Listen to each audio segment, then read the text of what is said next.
Welcome to Speakernomics, the official podcast of the National Speakers Association. I'm Kenneth, Kinney, but friends call me Shark. And like you, I'm a professional speaker and I love listening to Speakernomics. Speakernomics is a professional speaker show that will help you thrive and grow a speaking business so you too can change the world. One keynote session, workshop, and speech at a time. And on this episode, we welcome Brian Walter. He is a CSP, a Hall of Fame emcee, speaker, interviewer, and infotainment expert, a former president of NSA, as well as a world record holder.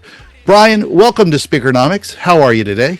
Great, Shark. Thanks so much for having me. I thought you were, for a second there, you said the past president of Venezuela. I'm like, really? Maybe I could get that. That's a good gig. No, they've all come here. So, all right, now to all my speaking friends, what are you doing extremely well? Not just well, but extremely well. What makes your content sticky? What's the most important thing that you want to leave them with from your speech? How do you transform your presentations and meetings and make them memorable, sticky even, and go from boring to exciting? Many times to do that, you have to go to the extreme. And that's why we've got the Extreme MC with us today. And before we jump in, make sure to go to speakernomics.com. That's where you can find the tips, insights, and knowledge to help you become a better speaker, build a better business, and get paid to speak. Brian, let's dive in. First of all, when you look at your years of experience in working as a speaker and as an MC and being in this business, how have you looked at making that memorable, making that content memorable and even sticky, especially as the business of speaking evolves? To me, what makes your content sticky more than anything else is following a framework that I like to call the sticky framework, which is gettable, feelable, sayable, doable. And to me, if you do at least some repeat that one more time for everybody. Sure, I get gettable, feelable, sayable, doable. Now, in a perfect world, you would do all four of those. But to me, it's like a ranking down there, and at least is that a perceived aha. Is there something to get based on what you do? Now, here's an example. Let's say if I were to say something like, so, Shark, what was the most memorable speech you have ever heard ever? What would you say? Probably the first one I ever did. First one you have done. No, I'm saying someone else. Not someone else. Someone else is like, you've heard like, oh, that was such a memorable. Absolutely. So it was the one that was the most clear, just profound presence on stage that I've ever seen. And I'll credit that to Zig Ziglar. Okay, so Zig Ziglar, there you go. And so when we say after that Zig Ziglar speech, we'll probably remember a big moment. Like for me, when I remember the first time I ever heard what I would later discover was a professional speaker. I was in-house for an advertising agency for a department store chain, and we went to this conference, and Ken Dykewald, who's a professional speaker, came out and he talked about the age wave. Now, this is in the early 90s. This is the first conference I ever heard a professional speaker, and I heard him make this point. He said it's like the silent generation has amassed a huge amount of money that they didn't spend because they were, Depression-era people. And over the next 25 years, they are going to die and pass all that money to boomers who will go on the greatest spending spree the world has ever known. And I'm like, that's me. I'm going to be in that generation that goes on the giant spending spree. And that was from probably 1992. And I can still tell you when he said that. It's like, wow. Now, he probably said 15 other things, and I remember maybe 1.5 other ones here. But when we think of something sticky, they don't remember all of our content. They remember what was the perceived aha. Do we have what I call the Scooby Doo response? If we don't know what the Scooby Doo response will be to our speech, there's a big chance we don't have sticky content. We just have content. So how do you identify that Scooby Doo moment, which I love that analogy, but how do you identify that one moment within your speech that is really transformative? Well, when it comes to your content being sticky, I guess a key principle is everything can't be sticky. Like I've got my 17 points of transformation. It's like, it's impossible for humans to remember that much. And, what about my 8 steps to ensure delegation? It's impossible for humans during a speech to remember all this content. Not saying you still don't need to present more rich stuff in a keynote or something. But the big takeaway, big aha, it's going to be a certain thing or this or that.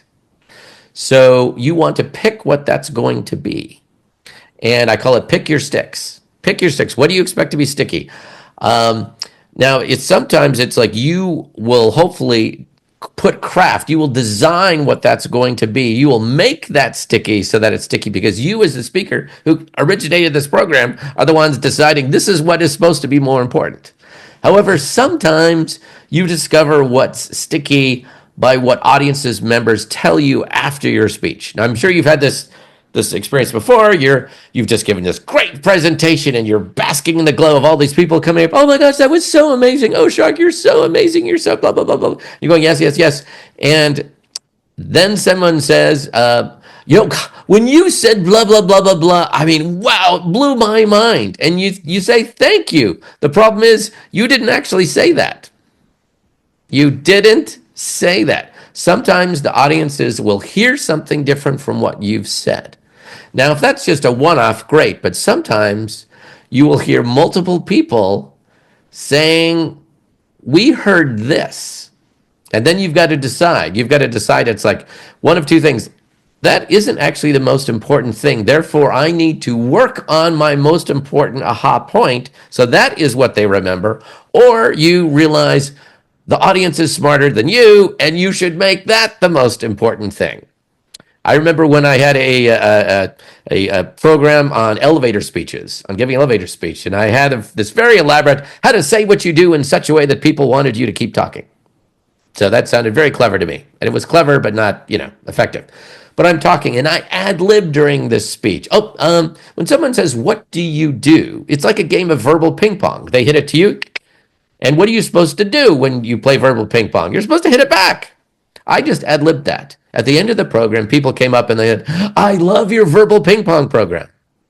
Oh, really? And they said, how long has this verbal ping pong program, how long has it been called the verbal ping pong program? And I'm thinking, well, including today, 1 day. So there you go. So the audience told me that out of everything I was saying, verbal ping pong was actually the concept. And so I wound up embracing what the audience's insights were and changing my program to what they heard, regardless of the volume of what I said.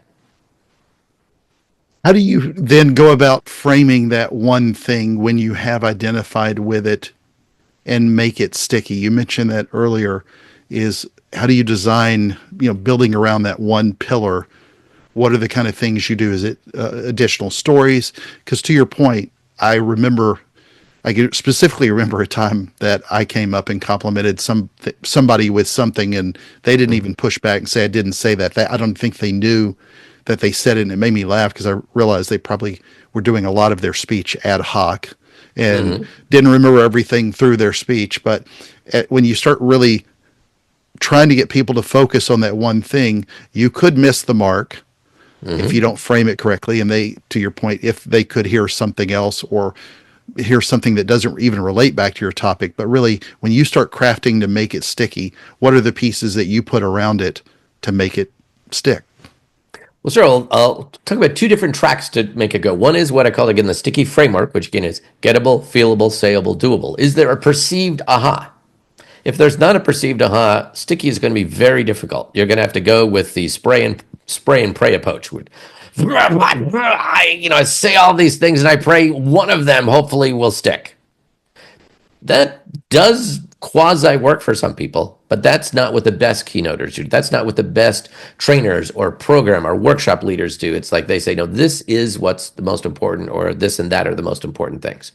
So, a perceived aha, they've got to be a hooked emotion. If we want someone to remember something, if we want to stick with them, they have to feel it. So we have to align an emotion. An emotion could be surprise, shock and awe, could be envy, could be hope, it could be exasperation. I mean, we can tie into negative and positive informations, but people have to feel something for them to go, whoa. Because if there's a big moment, like that's the thing they're going to remember, it's like, they have to feel something. And so sometimes it's like, okay, I've got a great perceived aha, but they're not going to remember it because they don't feel that aha enough. They don't feel that point. The next point is I got sayable. There has to be a repeatable it. So when I go to, oh my gosh, I just saw Mark Scherenbrock and he talked about blah, blah, blah, blah, blah. I have to be able to say blah, blah, blah, blah, blah. I have to tell you what he said, something of what he said. I can repeat it. There's an it that gets repeatable. Otherwise, it was like, oh my gosh, Mark Scherenbrock is amazing. What did he talk about? Stuff, but I mean, it was all amazing. Like what? You had to be there. Now, of course, if it's just you had to be there, that's not a repeatable it, and you'll have a sense of that speaker, but you won't be able to say their content was sticky. And the last one is, if possible, that there is an understood trigger. There's an understood next step. If you're in a situation where this happens, oh my gosh, I should do that. Now that's what I call the sticky framework: gettable, feelable, sayable, doable. Now, a more easier practical way to look at this is you take a point and you say, I need a memory hack. I want to make a memory hack to have them remember this one thing. The memory hack is pretty much a shortcut to brute force repetition. That's what you want to do, memory hacks. Well, and I think the question I was probably trying to ask in a more eloquent way than I just did was, do you simply, in your way, design stories around this to get them to remember what are the actual content pieces as you build your speech or presentation that you personally use to really build that in, to really solidify that one thing? Sure. Again, stories are absolutely part of it, because stories go to, I remember the feeling and an overall idea. Stories, again, it's like, that is the most visceral thing that all human beings have in common. We are story experiencers and storytellers. I mean, so that overall is great. But when it comes to memory hacks, it's like we have to get people to remember specific content. Like, here's a technique. Here is an aha. You actually do something with it. You don't just feel it or remember it. You're supposed to do something different from what you currently do. So we have to get people to remember a specific line or concept or idea. So memory hacks are, again, I say that it's a shortcut to remembering something other than brute force repetition. Now, when it comes to remembering things, nothing is better than brute force repetition. I've had laser eye surgery. I don't know if you've ever had laser eye surgery, but I'm thinking whoever the surgeon was, she or he, who worked in my eye, I hope they did this 1,000 times before they ever got to my eyeballs. But when we're speaking about leadership, change, sales, closing techniques, how to, work better with different generations in the workplace, none of those are things that we have the option to repeat again and again and again and again and again and again. So we need a shortcut to do that. So it could be a line to remember. We want them to use an acronym. We want to use a alliteration. There's something that's going to get someone to remember it. Give an example. I have a client, and they're in the HR department. I was doing some internal consulting with them, and they said, well, we've got to get everybody collaborating more. Collaboration is really important. If I give a speech to their group and say collaboration is really important, what are they going to remember? Nothing. So I've merely added one word: sprints. We're going to talk to you about collaboration sprints. What are collaboration sprints? I mean, when you think of collaboration, you think, oh my gosh, this is going to take forever. Oh my gosh, blah, blah, blah. So what we've done is we've paired another idea with the key word: collaboration sprints. You look at the situation. Who do I need to show up with that client with? We collaborate together, and then we go back and we stop collaborating. So a moment, and you come in, you come out. So that suddenly is now more acceptable. People are now buzzing about collaboration sprints. Whereas if I just called it collaboration, it wouldn't be that. So it's the idea you brand your point so that it's remembered.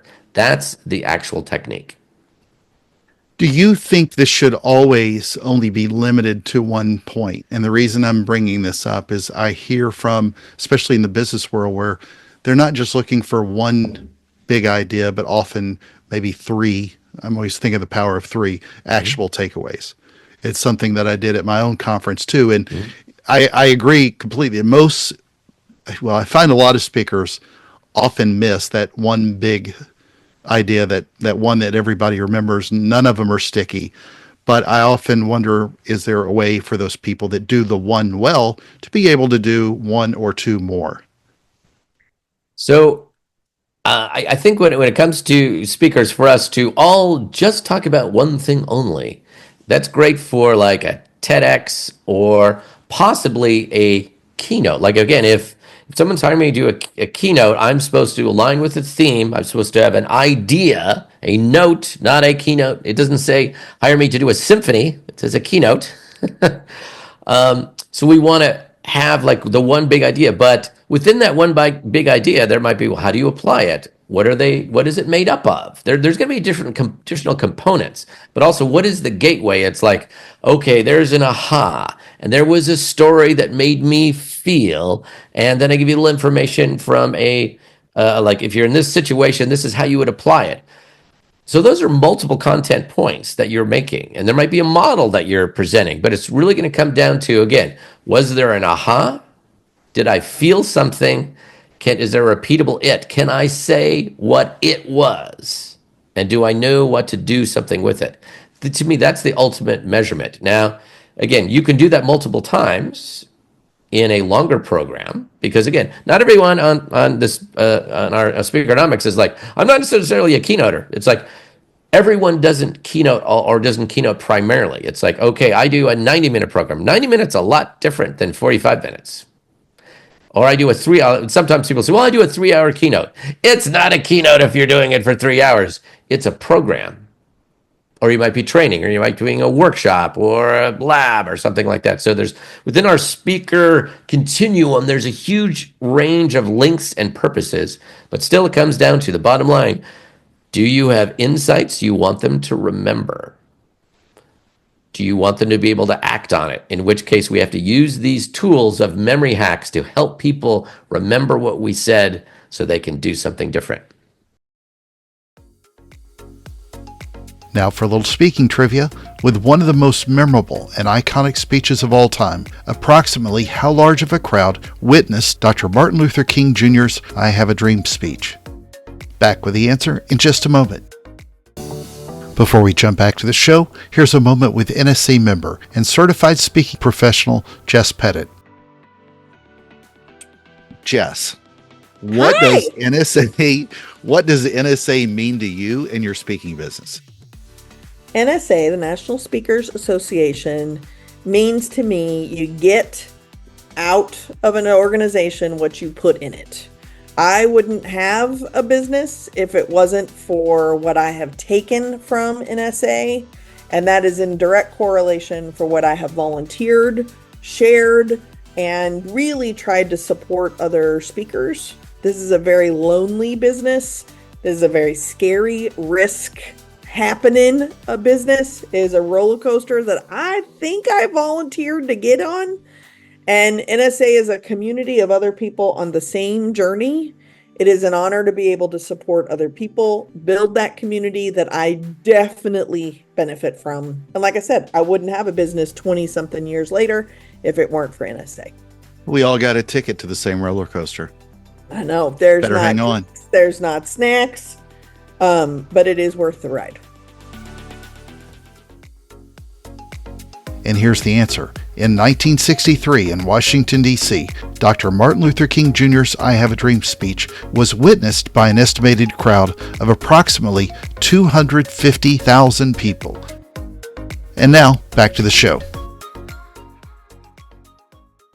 You're going to be talking about this at Thrive in 2025 in Orlando. Is there anything else we're going to cover? Because this is already memorable and makes me want to go see it. Excellent. So I'll be speaking on Saturday of Thrive, and the session's going to be called Memory Hacks. And so I'm going to, because you were talking about what are some specific techniques, I'm going to be doing multiple techniques on how to, what to create, I call them like mini brands. Like how do you brand a point so that people remember it? What are different techniques? It could be, alliteration. It could be rhythm. It could be acronyms. It could be call and response. I mean, there's a lot of different techniques that you can use to get people to remember something other than just charm and hope. Well, here's a question I want to ask you from a previous guest. What is the worst gig you've ever done and why? The worst gig I've ever done and why? Okay, so during the pandemic, of course, which was all a fun time for all of us, we all became very intense virtual presenters, and we all expanded into beyond our comfort zone, really. So I'm doing a gig where I'm the MC, but I'm not just the MC of this awards program for the client. I am also producing it for them. And so I'm doing their slide deck with my slides, introducing people, pulling people up, playing videos, advancing slides. And so I'm and I had done this multiple times, and it wasn't my happy place, but I could do it. And we got to a certain point about halfway through when I had an equipment freeze that I had not had. So I'm still talking, but again, the slides froze and the video was playing froze. And I'm like, and I'm trying to okay, so I can't just reboot this because I'm the one hosting the meeting. And so I'm trying to plug in another thing while I'm talking. And I didn't realize it because normally when I'm on stage, I'm in control of everything that comes out of my mouth. But in this multitasking mode, I'm discovering that I'm saying non-edifying things into the microphone while it's happening. It's like, what the? So to talk amongst yourselves for a moment here and I can't take away my picture because it's frozen. It's frozen on. So I'm trying to talk to them, have them do something while I'm doing it, and it was the most stressful, boring, horrible, mess up thing. When I was done, I got on the call with a client, and they went, "What the bleep was that?" And so my response, of course, is say, "Needless to say, that was free." And I still have PTSD from that speech shark. So thank you for having me to bring that memory back here so I can be triggered tonight. Well, you just have to tell everybody you got a 5.0 on Talkadot, and they'll believe it. So then I've got another question. What is a question that you would like to ask a future guest on this show? All right. So here's and it ties into sticky content like we're talking about here, sticky speaking. So when your speech is done, and an audience, what do you want the audience to say your speech was about? So they said, "Oh my gosh, what was so-and-so's speech about?" What do you want to come out of their mouth next? Now, again, it's not like, "Oh, it was amazing," because I'm not saying how was it. I'm saying what was the speech is about. They're going to say something, and it's not going to be 3 sentences or 4 paragraphs. They're going to say, "Oh my gosh, it was great. It was about X." What do you want your client to say your speech was about? That's the question. All right, well, let's do a quick recap then based on Brian's extreme advice. What makes it sticky to Brian in his framework? Make it gettable, feelable, sayable, and doable.